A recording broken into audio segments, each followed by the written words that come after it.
Okay, I am talking about cracking an egg and cooking the chicken. So basically what this is about, for those of you who think it's a culinary expose, I actually found a vulnerability in the PCI Express specification that allows you to break out of virtual memory on any system with PCI Express. So if that was just a soup of acronyms, here's a couple terms that'll add more acronyms to that soup, so we'll have real alphabet soup. So virtual memory, basically it's what allows a process to think it's running on its own, and it prevents other processes from interfering with it or hacking into the OS. The MCH is the memory controller hub. It's like the chip on the system that manages all that memory.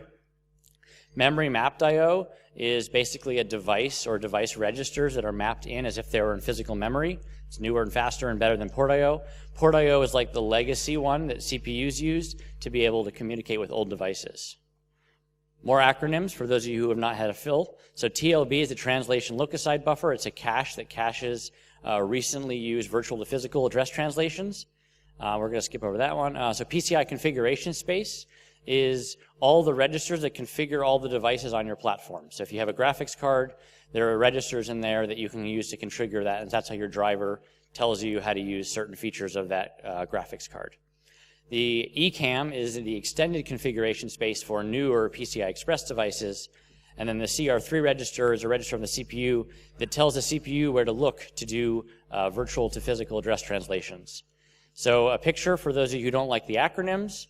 This is virtual memory. So basically your virtual address is on the top. So the first few is kind of like an offset for your page directory entry number. And then that gets combined with the CR3 value. It finds that lookup, and then it goes and ends up mapping in an actual physical page. You can add extra layers of indirection if you want. So if you're a hypervisor, you can add in a whole nother layer, or if you want to use 64-bit or smaller pages, you can add in up to, like, I think 9 levels of indirection, which is very slow. So that's where the TLB comes in. So basically, why do I care, right? So virtual memory is kind of a protective feature or a promise of the platform. Once you start up as an operating system and you control these page tables, you have control over the platform. Unless you can access the page tables, you're kind of locked out, right? You can't add mappings to the page tables because you don't know where the page tables are in memory unless you're the operating system. This is that chicken and the egg problem. But since we're going to be cracking that egg and then also cooking the chicken, we're going to basically break that thing. It also protects against many types of attack. So our goal, in essence, is to map an arbitrary physical memory, which requires modifying the page tables, which requires knowing where they are in virtual memory before we can change them. So we could be kernel shellcode, we could be live memory forensics, etc.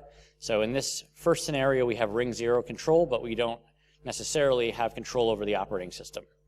And we want to do this in an OS-independent way because architectural hacks are far more fun because you can't really patch the architecture.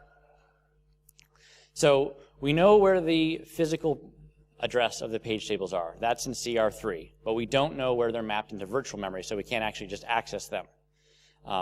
The operating system usually hard codes that, so if you're on Windows, you just basically go to C and all zeros, and then you have the virtual address. But I think those attacks are lame, so let's try to do it more fun. So our chicken and egg problem is the fact that we don't know where the virtual pointer is for the page tables, but we do know the physical. All right. This is a talk usually I give over 40 minutes, and so I'm trying to condense it down, so it's going to be fast. So what we need to control just 32 bits of memory at a known physical address. Oh, look at that. It's already giving me the red flag. I have a timer up here, you know, Klaus, right? So if we can get 32 bits of memory, we can bootstrap everything. So let's look at this PCI Express ECAM one more time. So port I/O used to be how you configure port PCI devices. It's very, very slow. You have to access it like no more than 1 D word at a time, and you had to send 2 requests per. You had to send an address to CF8, 0xCF8, and then you had to send the data to CFC. So it's very, very slow. So they came up with a way to access it faster for PCI Express, because PCI Express is faster. What ECAM does is it basically shadows those registers into physical memory at the MCH level. And the base address of this is stored in a PCI Express register, which you can access through port I/O. So what do? We're going to create a page table entry, a single page directory entry that we put somewhere in PCI config space that we can use port I/O to write to. And we also know the physical address of the base of all of PCI Express. And then we can mark it basically as present that maps in our existing operating system CR3 value. We insert that using port.io, and then we try to figure out where that physical address is, and then we can basically set the CR3 to that, and we can recursively map in the operating system page tables, create a new recursive mapping that we know for those page tables at a known virtual address, and then be able to do whatever we need to do. So the issue is that if we're just writing to arbitrary registers in PCI config space, we might crash the system. Conveniently, Intel made a register called scratchpad data, which just says, do whatever you want with this. It doesn't do anything. So it's exactly 32 bits long, which is perfect. So thank you, Intel. And so now basically we're able to do that, and then we can use the PCI Express bar register to figure out where in physical memory, and we get this really nice recursive memory. So we're going to change CR3 to point, which is actually tricking the CPU into using device memory as its page tables, which should not happen. But thanks to PCI Express, that can happen.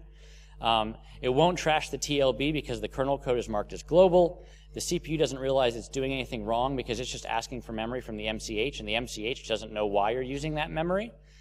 And then it's going to look for the real page directory, the ones the operating system uses, to figure out where there's a free entry, switch back to CR3, back to the operating system, and continue on. But now we have a virtual pointer to the operating system address, and we can do whatever we want.